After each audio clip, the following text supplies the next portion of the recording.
Whether you're trying to recreate a curve found in an experiment or design an aircraft, you need equations to model them.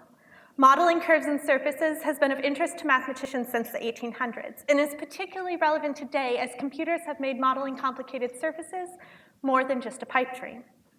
The classical approach to modeling has been to break your surface up into lots of simple pieces that are easy to understand, like planes, cylinders, lines, and ellipses.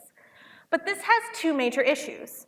First, breaking up your surface every time it changes can get out of control quickly. This simple teapot already has to be broken up into about 30 separate pieces, including several on the lid, handle, and spout. And when Boeing designed the 777, their model had to be broken into 50 million pieces.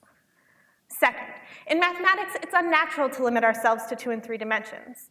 Curves and surfaces exist in higher dimensions, but the classical approach does not lend itself easily to this setting. Now, before we have any hope of resolving these issues for complicated surfaces, we'd better understand how to do it for something simple, like this ellipse. The easiest way to model it from scratch is by creating something called a moving line parameterization. You can think of a parameterization as though you're walking along the curve and you want to describe where you are. To do this, every time you take a step, you draw a line between yourself and some reference points. When you're done, you can step back and the intersections of those lines will exactly draw out your ellipse.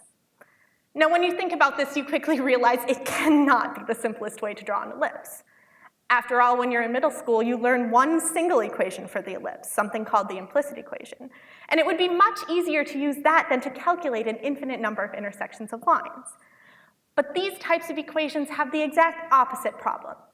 See, parameterizations are easy to find but difficult to implement. And implicit equations are easy to implement, but in general, very hard to find. So neither alone will be the solution we need. This is where the Rees ring comes in, my area of study.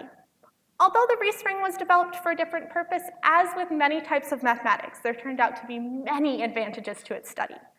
And in this case, the Rees ring is exactly what we need to take a parameterization and turn it into an implicit equation, utilizing the simpler side of both, and solving both major issues to the classical approach.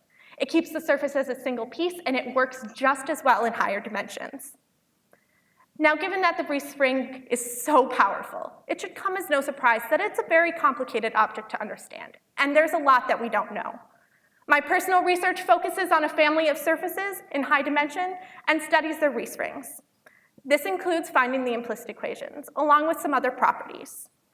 This method has a long way to go before it's going to be modeling an aircraft, but it has great potential and about 50 million benefits. Thank you.